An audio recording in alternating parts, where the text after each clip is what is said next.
Welcome to Breaking Through with me, Kristen Rao Finkbeiner, powered by Moms Rising. We have a really great show for you today. We hear from not one, but two superstar champion members of Congress who are fighting for me, you, and us every single day, fighting for healthcare, childcare, paid family medical leave, fighting for affordability policies, fighting for SNAP and WIC. So important to hear from them. We're so glad you're joining us. We also hear about children's policies from First Focus on Children and about what's happening with maternal health and hope in America. We're going to jump right in with our first guest. We are so excited to have one of our very favorite special guests on, favorite person on the planet Earth, U.S. Representative Suzan DelBene. I am very lucky because guess what? She is in my district, so she is the representative who represents where I live. But she also does an astonishingly good job representing moms, families, children, the economy all over the country. Welcome, U.S. Representative DelBene. Thank you, Kristen. It's great to be here with everyone. We've got a lot of work to do. We have so much work to do. There is mayhem happening in the U.S. Capitol where we have Republican leaders saying that they want to fund a ballroom, they want to fund more human rights abuses, and not doing anything about the out-of-control costs of gas, of groceries, of childcare, of healthcare. What is happening? Their focus is not on families. It never has been. We have seen over and over priority given to the wealthy and the well-connected while families struggle. And you talk about legislation that is being considered right now. Republicans want to spend over $70 billion funding ICE and parts of the Department of Homeland Security with no reforms. And as part of that bill, too, they want to give $1 billion for this ballroom that's a vanity project of Donald Trump, doesn't save costs for anyone, something that he said was going to be paid by private dollars. And now all of a sudden they want to give him $1 billion to do that. I think that's about as clear as it can be that they don't have the priorities. They're not focused on lowering costs for families. In fact, their policies have only raised costs for families on food, groceries, housing, childcare, gas prices, everything going up. And so people, their budgets kind of are their priorities. The fact that this is their focus shows you where their priorities are. Yeah, the priorities are in ballrooms, not emergency rooms. A lot of people don't realize that over the past year, there have been tremendous cuts to our healthcare that actually are going to have the most extreme cuts come into play in 2027. Hello, that's next year. And then roll out over the next decade. And I'm wondering if you can sort of share with our audience, what are those cuts, which I think need to be reversed? And no, you do too. So knowing what the cuts are so we can reverse them is so important. Well, they started with their big, ugly bill, slashing Medicaid, kicking, millions of people off of healthcare, then cutting the tax credits that help people who got their healthcare plans off of the exchanges across the country. So they've driven up premium prices for everyone. More and more uncompensated care, people who can't afford to have coverage anymore. That's on top of tariffs that have raised prices on everyday goods, have raised prices of food for folks across the country, slashing programs like SNAP that provided important nutrition assistance. All of these are things that have made life harder for families. And to what point? For tax breaks for the wealthiest and the well-connected, that was their goal. And we need, and I think people across the country want folks who are going to stand up for them and put them first. And we know when we help uplift our communities, uplift moms and families, everyone does better. So that should be our priority. Yeah, and one of the things that has been really important to note is that Democrats do not share the same policy priorities as Republicans. Sometimes people think, oh, everybody in Congress is for this mayhem that's happening. That is not true at all. And in fact, Democrats have led on opening avenues for families to be able to go to work, to be able to raise kids who can thrive, to be able to contribute to their communities, including through something that you are a primary architect of, which we love at Moms Rising, standing ovation, which is the child tax credit. And I'm wondering if you could share a little bit about the child tax credit and how Republicans have been rolling it back. Absolutely. So during COVID, we passed legislation to expand the child tax credit um, in two very important ways to make sure that it was advanceable and refundable. Big words that basically mean that we were getting people checks monthly, and that if you didn't have a big tax burden, if you didn't make enough money to have a tax burden, we still made sure you got the full credit. And so those checks were going out to families, helping them pay for things like food, like housing, like childcare, formula, diapers, all of these important needs that families have that moms absolutely understand. And we cut childhood poverty across the country almost in half. And then that program expired. We tried to make it permanent because we know when we make investments in our kids and in families, they grow up healthier, they have better outcomes, our communities do better, and we save money. And so I think across the board, Republicans over and over again keep saying they're going to cut things because it quote unquote saves us money, but they cut things that actually lift people up and help us do better and that actually give us a great return on our investment. And the child tax credit, making sure that kids are getting off to a great start and that families are doing well, that's one of the best investments we can make. And it lifts up everyone in our community. So we need to keep pushing. I'm still pushing, want to see that permanent, want to make sure that people are able to help their kids and their families get off to a great start. And there's data, tons of data at how successful this program is. So we're going to keep pushing because that's where we need to make, that's what our priority needs to be, not a ballroom that no one is interested in. I 150,000% agree with you. And I'm glad you brought up the return on investment, or ROI, because hello, we have a situation with Republican leadership that my grandma would call penny wise and pound foolish, meaning they're making cuts now that actually cost us way more in cuts later down the line. And for example, childcare.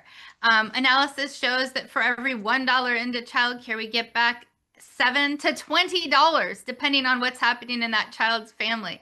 So again, that's $1 in, $7 to $20 back out. Similarly, SNAP, $1 in, Republican estimates are $1.73 back. Similarly, healthcare. Hello, we are hearing from moms across the country that they are not going to needed doctor appointments that because they're trying to pay the rent. Now that does nobody good because that means that healthcare problems are compounded over time. People end up more likely to miss work, more likely to have more costly healthcare experiences, and that also impacts us all.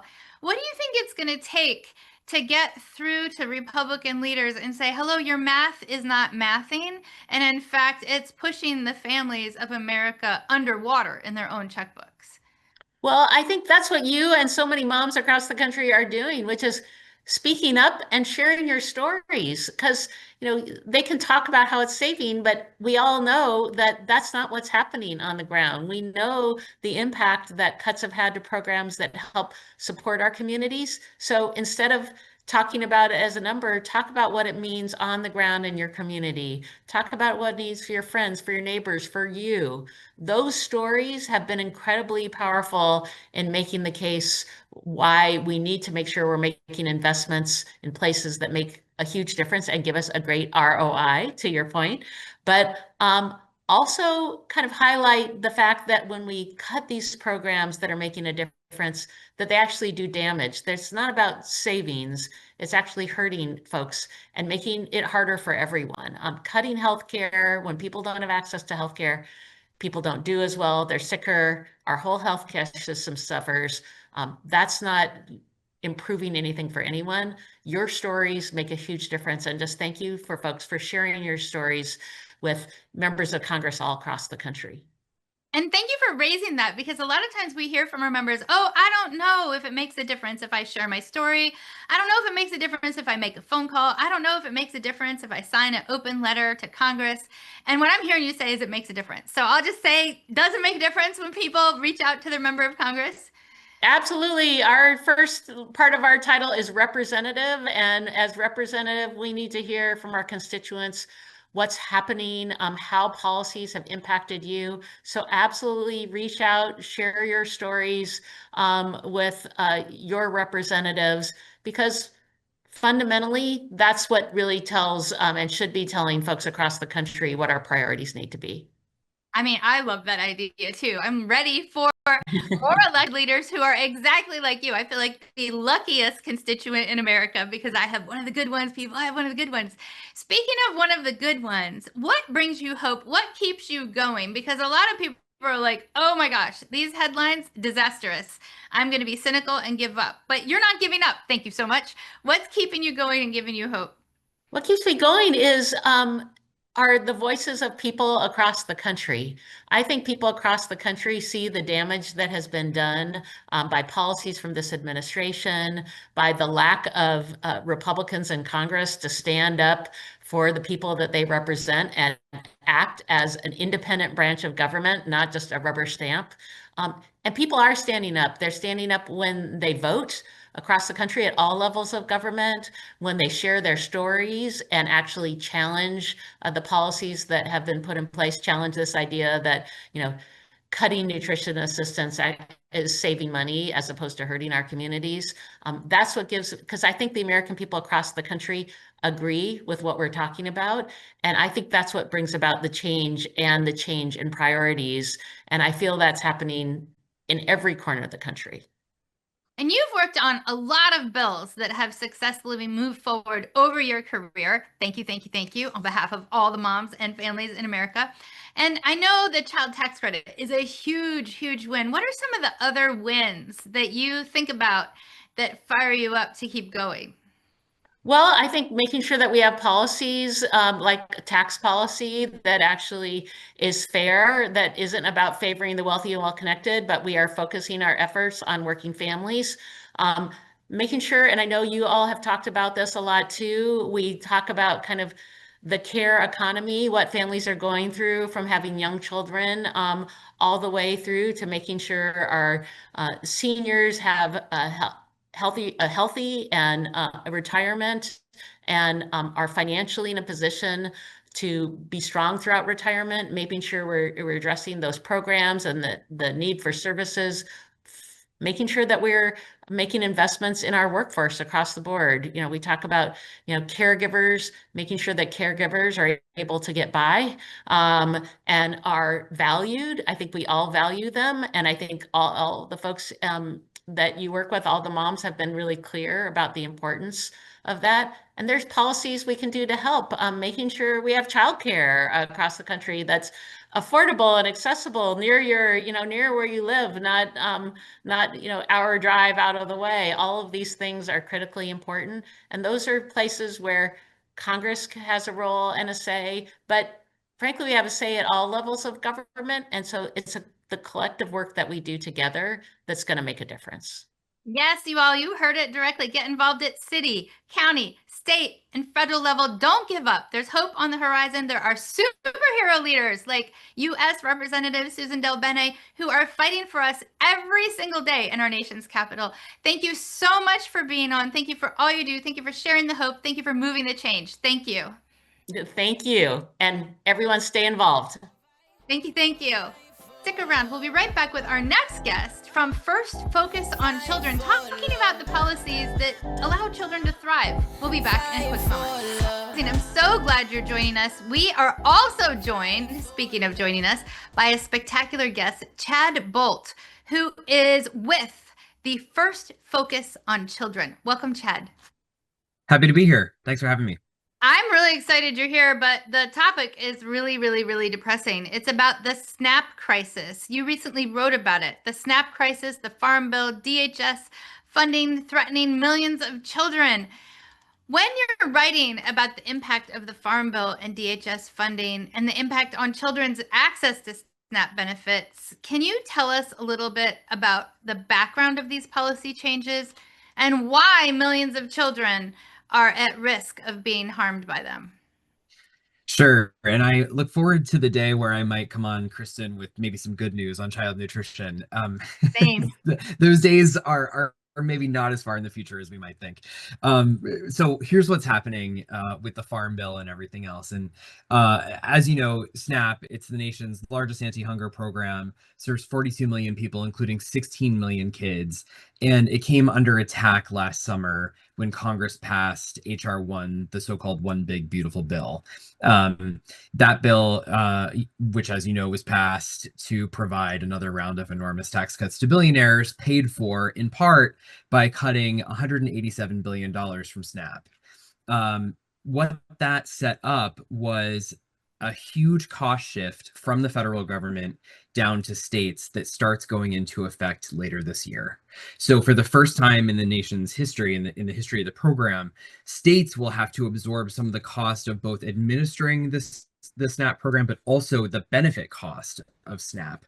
And no states are in a position to do this, in a fiscal position to do this.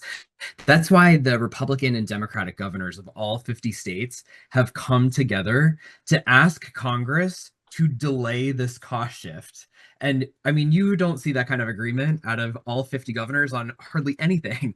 And earlier this year, they came together and said, we can't take this on. You need to address this. And that's because when they're hit with this cost shift, they're going to be faced with impossible choices.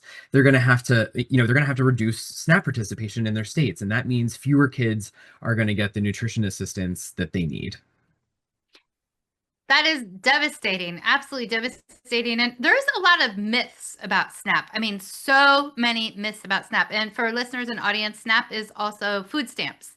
And when we're talking about the myths related to SNAP, what are some of the biggest myths out there that we need to bust? We need to be myth busters. Well, I think the thing that probably the biggest one is the idea that I don't know, folks are just sort of like living large on SNAP, or that they're just sort of cruising. SNAP provides $6 a day per person to eat. That is not a lot of money, and I would challenge anyone to eat on $6 a day. It's a very, very difficult way to live, especially when you're trying to budget for a whole family, multiple kids, for the whole month. It really, really does not go very far. And that's why when states are going to be forced with the choice to either reduce SNAP eligibility or make SNAP benefits less supportive for the families who rely on it, families are really going to get hit with this. That's why it was so important when the House moved a farm bill last month.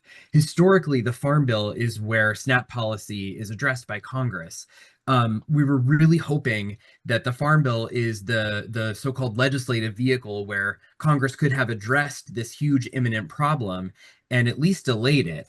But the House, instead of addressing it, decided to continue ignoring it. They passed a Farm Bill that doesn't do anything to address the problem. And so with that bill now moving over to the Senate, we really need any farm legislation in the Senate, whether it is the House passed Farm Bill or any other farm relief package that moves.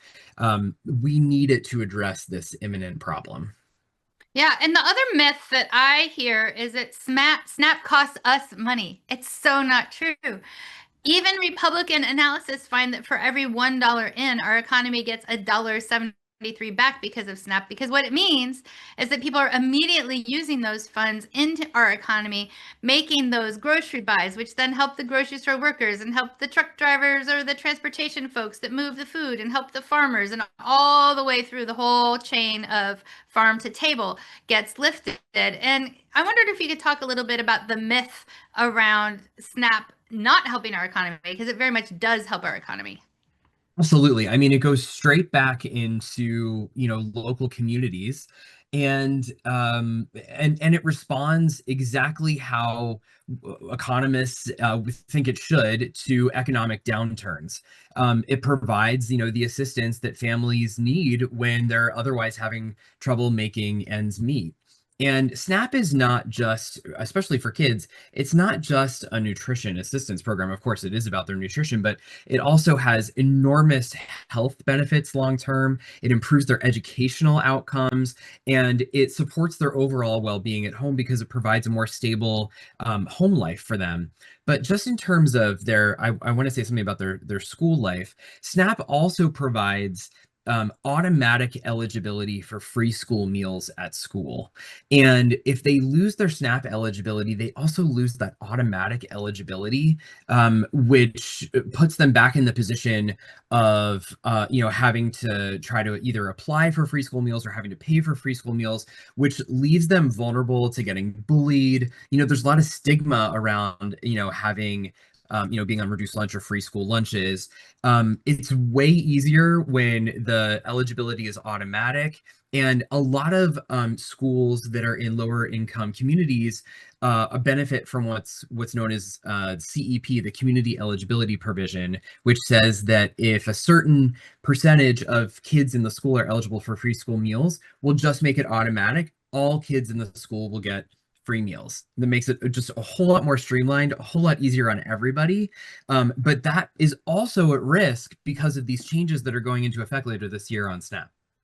And one of the things about that type of SNAP distribution is that it saves administrative costs. It saves the time of parents. Parents, most of them are in the labor force. Like 3/4 of moms are in the labor force. So people often don't have time to go apply, reapply to get access to opportunities for kids to thrive. So it saves a lot of money both from the parents and from the administrators of the program to have ability to have SNAP coverage be allocated in that way. No, you're exactly right. Yeah. I'll say one more thing about MIS and work requirements. You heard a lot of narrative around work requirements last summer when HR1 passed. SNAP already carried really, really strict work requirements. And so when you heard proponents of HR1 talk about it, you would think that the people that they were like putting back to work because of these new work requirements was like, I don't know, like a 35-year-old like dude bros playing video games in the basement. Like, I promise you, they were already subject to work requirements. They were before, they will be after. The people who are newly subject to work requirements are veterans, homeless people, parents of 15, 16, and 17-year-olds, people in areas of high unemployment. So these are people who are having a really difficult time already. Those are the new people that are subject to the new work requirements that are going to have an even tougher time now putting food on the table. It's so difficult right now. As people are working to prioritize children and every child being able to thrive, what immediate actions do you think lawmakers should take to ensure that kids aren't disproportionately negatively impacted by these legislative decisions that are being put forward by Republican leaders in Congress?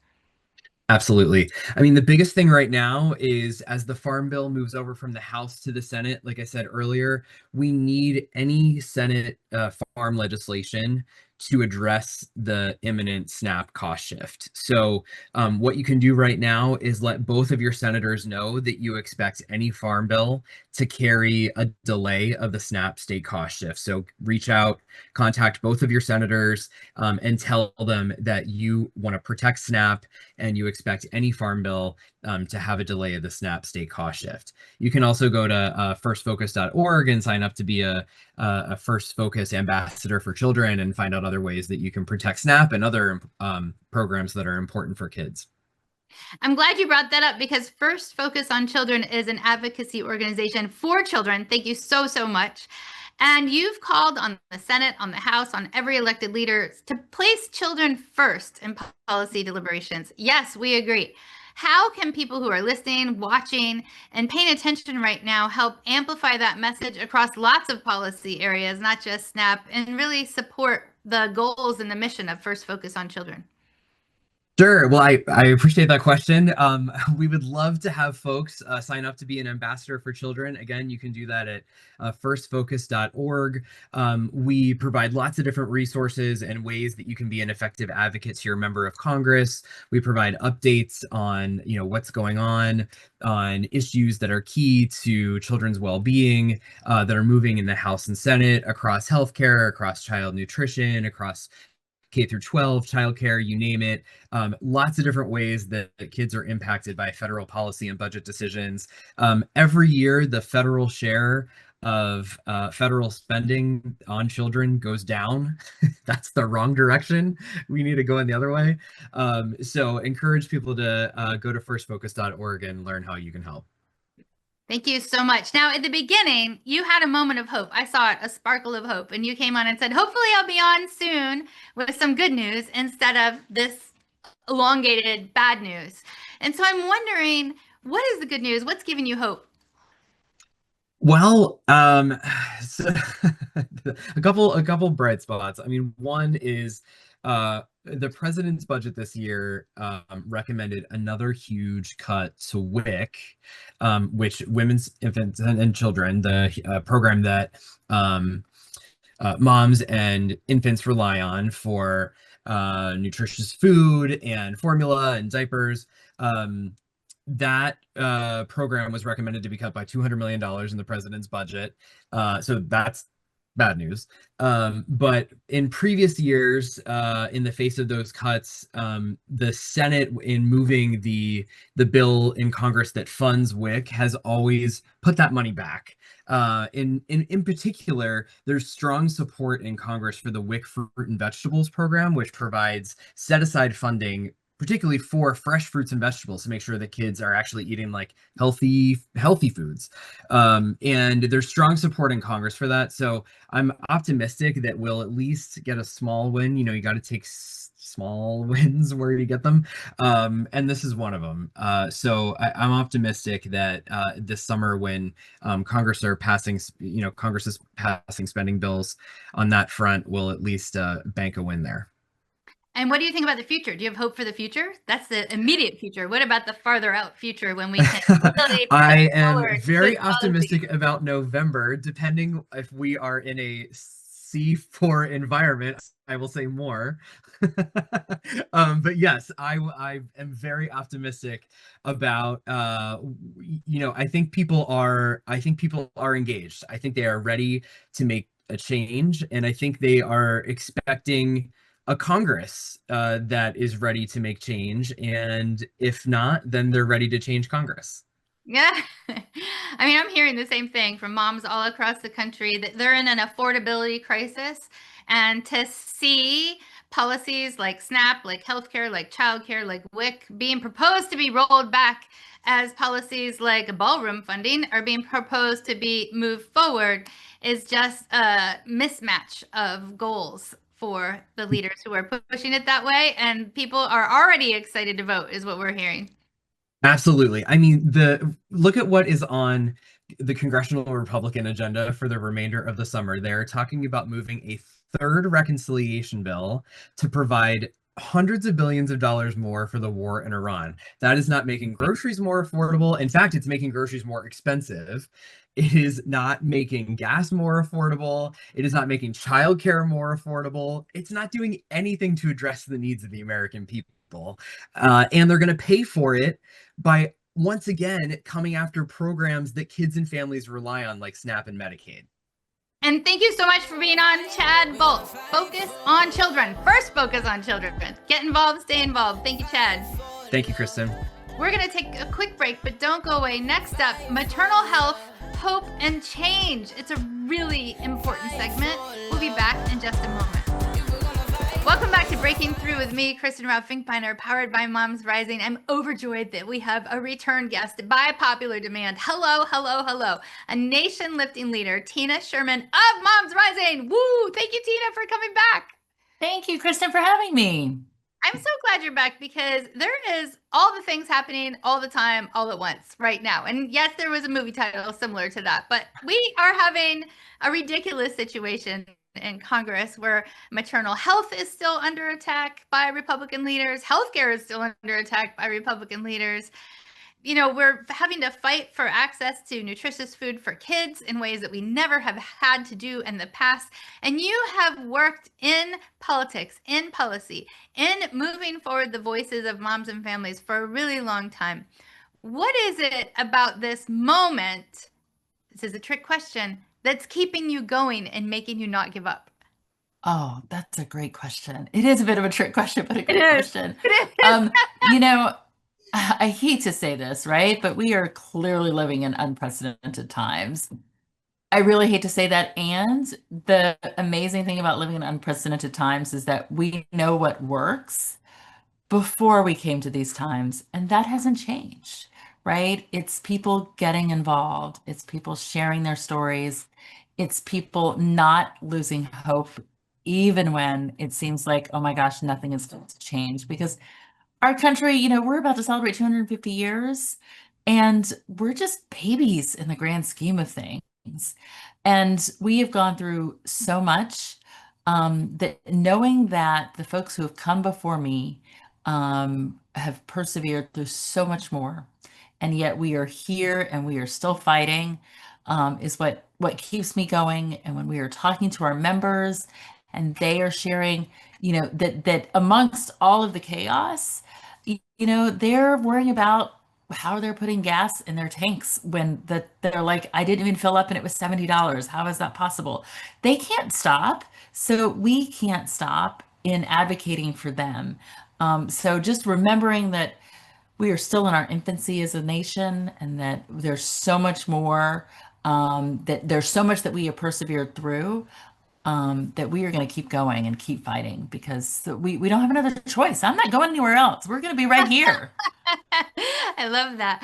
One of the things that keeps me going is exactly one of the things that keeps you going, and that is our members. And what's so important about that is not just that we have 1.2 million active members together and 3.7 million cumulative members together, which is 1 in 100 people active with Moms Rising across the nation. That's a powerful force.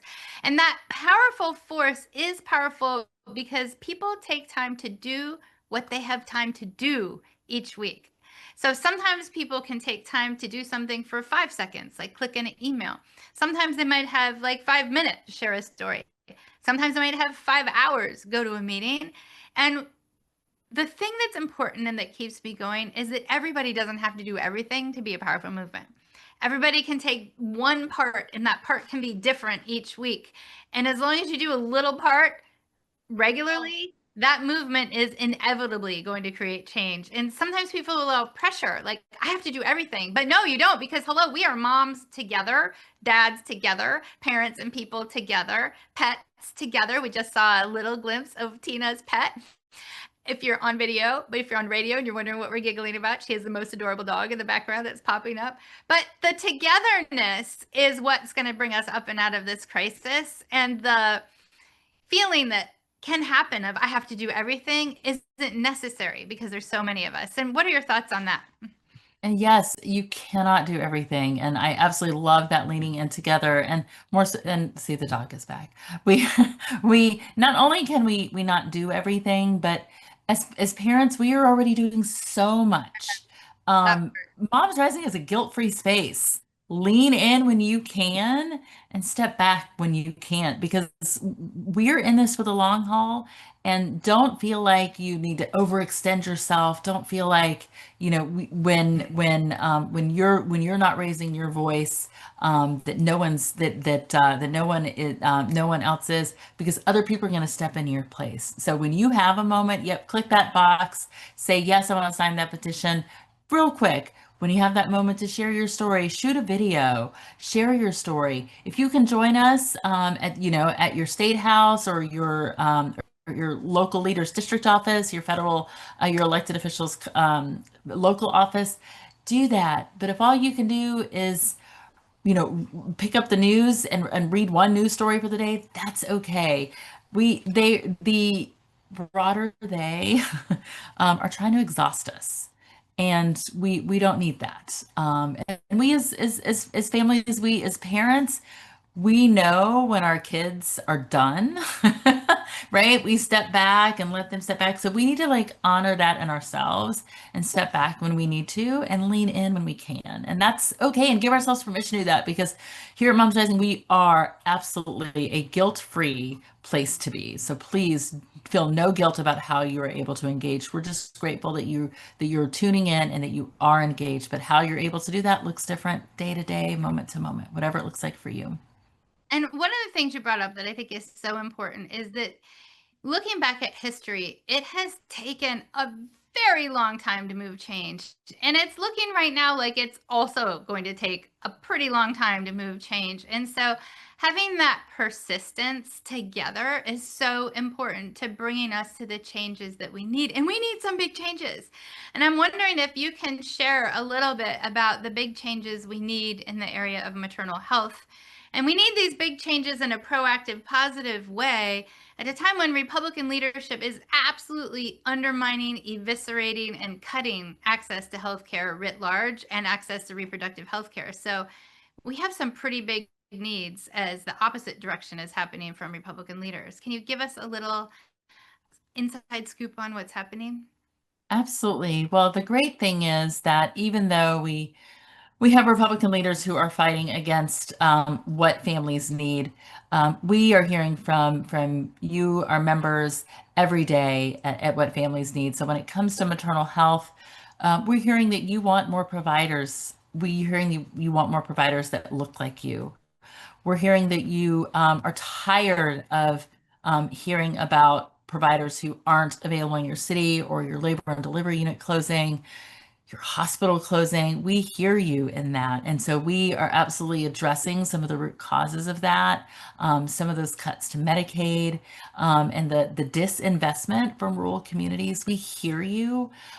We also know that, again, going back to the affordability crisis, we know that folks are struggling putting food on their table, and are struggling putting gas in their tanks to get to work. And so addressing some of those really important basic needs is really critical.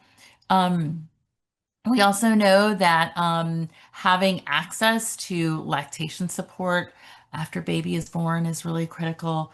We know that needing access to paid family and medical leave is absolutely critical. The fact that 1 in 4 moms are going back to work within 2 weeks of giving birth is absolutely obscene. And so we are hearing from you the struggles you're feeling and what you're going through. And we are taking that and translating that to our champions in Congress who are here still working. They still want to know. They are still working, and they're doing what they can to collect all of that information so that when the tides are turning, we need to work towards, well, that's another conversation, right? We need to work towards those tides turning. But once we are in a different position, when we are working back to rebuilding all that this administration is tearing down, we are gathering all of that information now so that when the time is right, we can implement those policies that families need. I mean, I couldn't agree more. And study after study shows that those policies that you just named, that Tina just named, not only help moms, not only help children, not only help families, but also help our economy. And it's not just studies that show that. The United States of America is one of the only countries and one of the only developed nations on the planet Earth without these core policies that Tina was bringing up.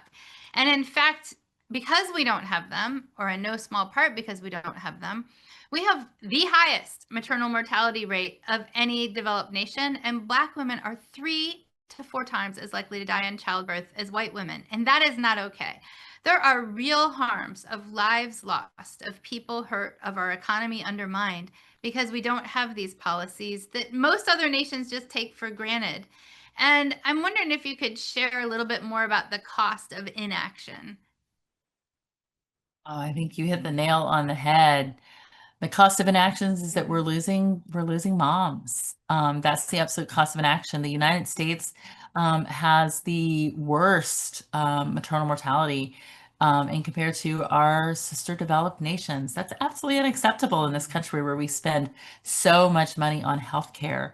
But again, we are not the system. We are not listening to moms. We're not listening to what moms need. Unfortunately, recent data came out from the CDC showing that 85% of maternal deaths just a few years ago were preventable. That's absolutely obscene.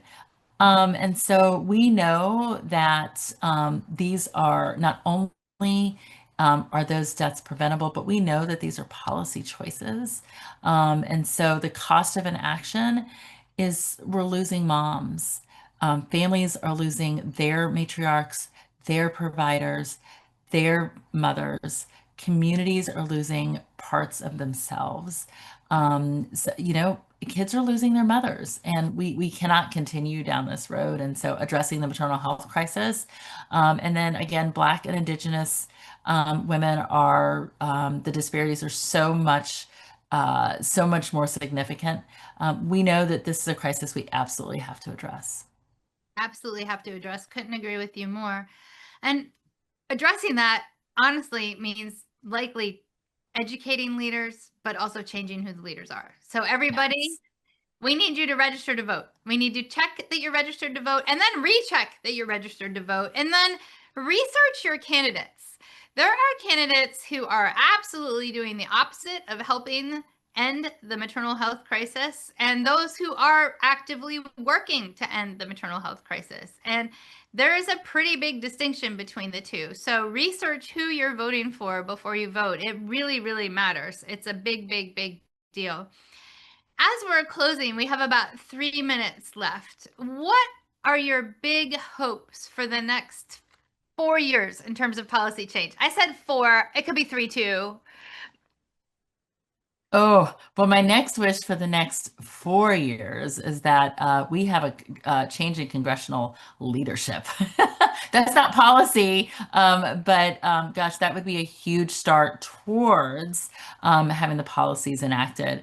In that change in leadership, we need to hold this regime. We need to hold them to account for the devastating cuts that they have, thrust upon us. Those DOGE cuts from the very beginning of this administration or have been detrimental to the data collection, to supporting families in the ways they need to be supported. And so I want to start with some accountability in the next few years. And then after that, or while we're doing that, because we can walk and chew gum at the same time, so we can do two things at once. I would absolutely love to see more movement on the Black maternal health momnibus. I absolutely want to see more movement on paid family and medical leave. And I absolutely want to see more movement on supporting families who are facing maternal mental health crisis. And these are all within reach. These are not far-fetched ideas. These are common sense solutions to the struggles that every family faces.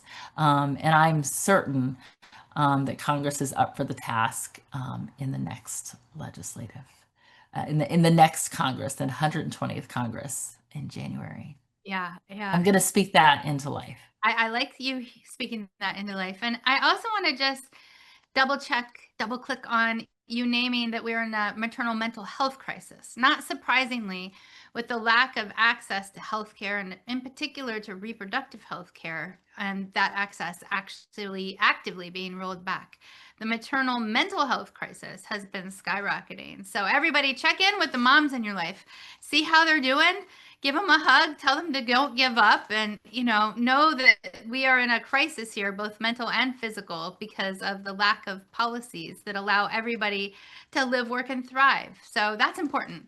We only have 30 seconds left. I wanted to leave it to you for closing thoughts, Tina. Don't give up. Turn off the news. Stop doom scrolling. But don't give up. Get outside. Touch some grass. Talk to your neighbors.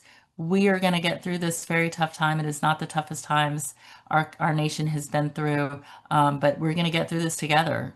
So again, like Kristen said, check if you're not registered to vote, get registered to vote. If you are registered to vote, check and make sure you're so registered to vote, and stay engaged. Thank you so much, Tina Sherman, Moms Rising. Thank you, Kristen.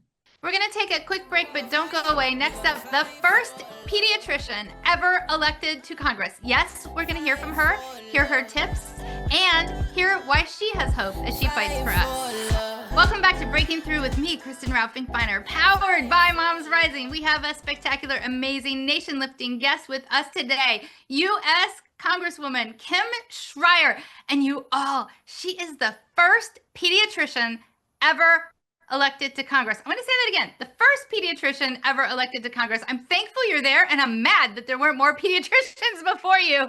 Welcome, Representative. That's funny. It's so good to see you, Kristen. I think most pediatricians are very happy in in our jobs, because we love working with families. It takes some extraordinary circumstances to pull us out and into public office, but I think I'm helping more kids than I could have just from my own office. I know you are. I've seen the work that you're doing, the policy that you're pushing, the change that you're creating. And I know that your unique perspective as a pediatrician is so important for other members of Congress to hear, which is why I wish basically at this point, every member of Congress was a pediatrician. I think we'd all be better off. From your perspective as pediatrician, what is happening in Congress and what should be happening? So first of all, I will tell you that kids have a lot of advocates here in Congress, and that there have been policies underway before I even got to Congress in 2019, things like a refundable child tax credit that gets parents, including middle-class parents, a check every month to help with the really high expenses of having a child. And I mean, I hate to say it, but I think that has become a deterrent for a lot of young people, knowing how much childcare costs, what happens when you miss work for a pregnancy and delivery, kind of when can you buy a house? And the average age to buy a house now is 40 across the country, 41 in Washington State. So, basically we're trying to make life easier for families, for moms, for kids, so that families can feel secure and kids can thrive. And that's everything from planning those pregnancies to making sure deliveries are healthy with the Momnibus Act, to making sure kids get their immunizations and parents have good information about immunizations, not RFK Jr. information, to making sure that childcare, we will probably once again bring the bill to cap childcare costs at no more than 7% of income so that everybody can afford to have their children in good quality childcare and work if they want to. I love that you brought up don't listen to RFK Jr. Basically, we're seeing so much disinformation and misinformation from the MAGA contingent, RFK Jr. and more, on vaccines, but also on a whole host of other health policies that just have no scientific backing. But where should parents get information if they can't get information from the Department of Health and Human Services? Well, thank you for that question. I mean, first, trust your pediatrician. That's the final answer. Like, if you want to know whose only interest is your child and your family, it is your pediatrician. And so you can trust him or her to look out for you and give you true information.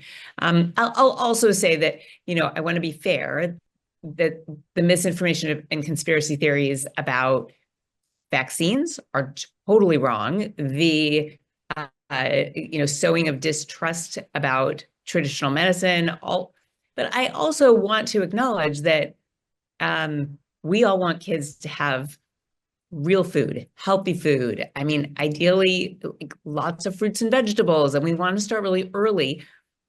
It's the approach that might be different. Like, I would like those school lunches to be super healthy and mostly, made at school if possible. And I would love all kids, including those on WIC and SNAP, to have access to the healthiest foods. And so I just want parents to understand that these are not mutually exclusive. We want kids to have good, healthy food and exercise and also be protected from some very awful infectious diseases that we know how to prevent.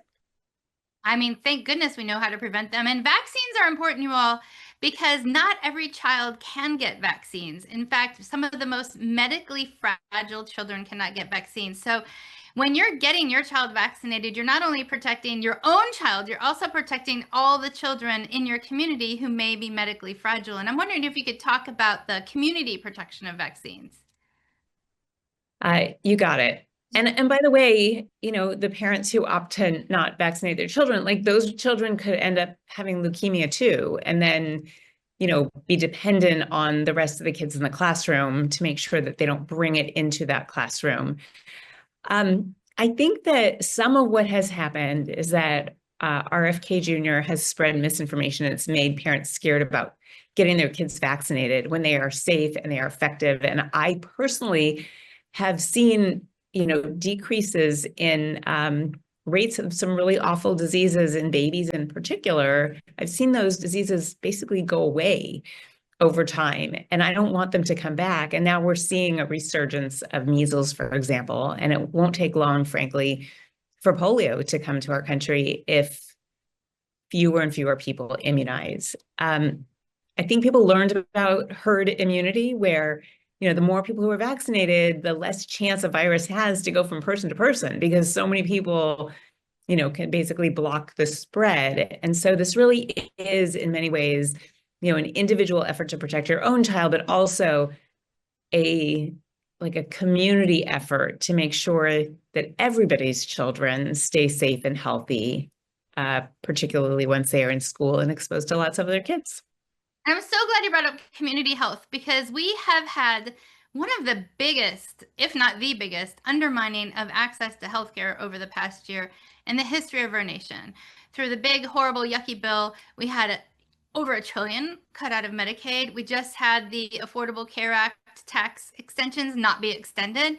And so we're seeing tens of millions of people be pushed off of healthcare, and a time when, importantly, 1 in 7 people live in a rural area, and rolling back these funds in particular disproportionately are harming people in rural areas, because we're seeing the closures of rural hospitals accelerating. So many people live in areas where you can't get to a hospital within 1, 2, or even 3 hours. What does it mean for public health, for community health, to be in this environment where Republican leaders are basically undermining our health system? Well, it's really scary. I would add to what you just said that half of the pregnancies in this country are covered by Medicaid. And I would add that almost half of children in this country are insured through Medicaid. So when you start, cutting and slashing the Medicaid program, you are specifically hurting women and children, in addition to people with disabilities, and people in nursing homes.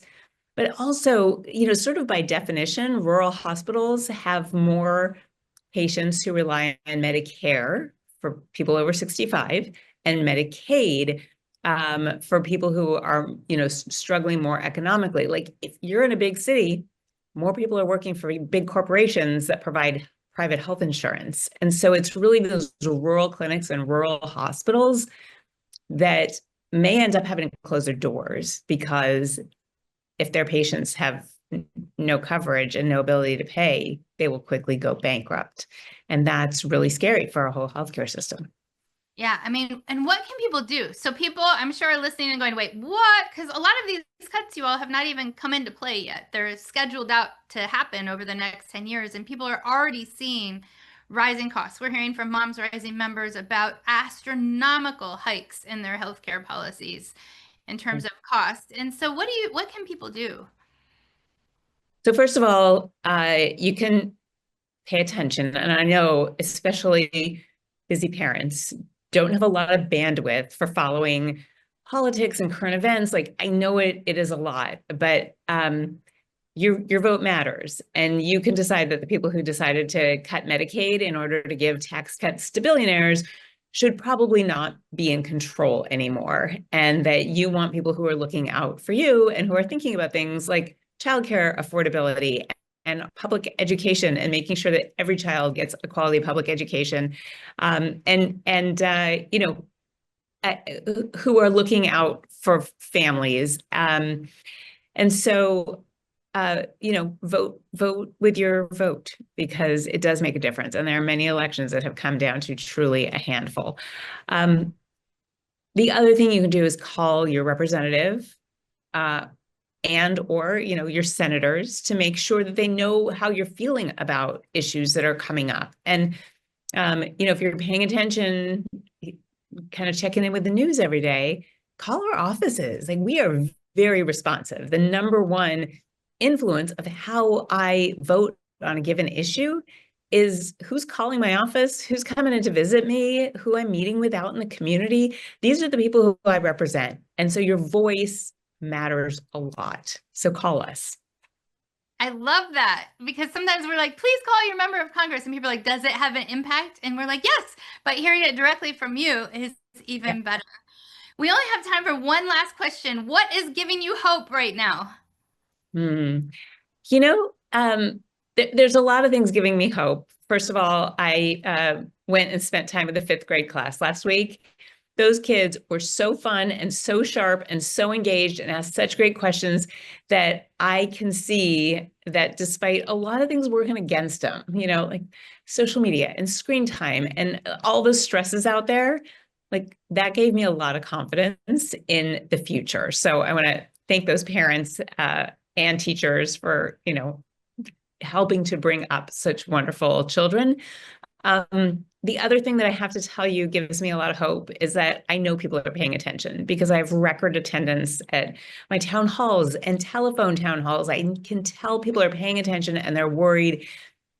People are in the streets at times protesting, and it really helps those of us here in Congress to know that we're not the only ones paying attention. We're not the only ones worrying about, you know, America and Americans and the people we represent. And so just make your voices known by calling, by voting, and we will do our best to look after your families.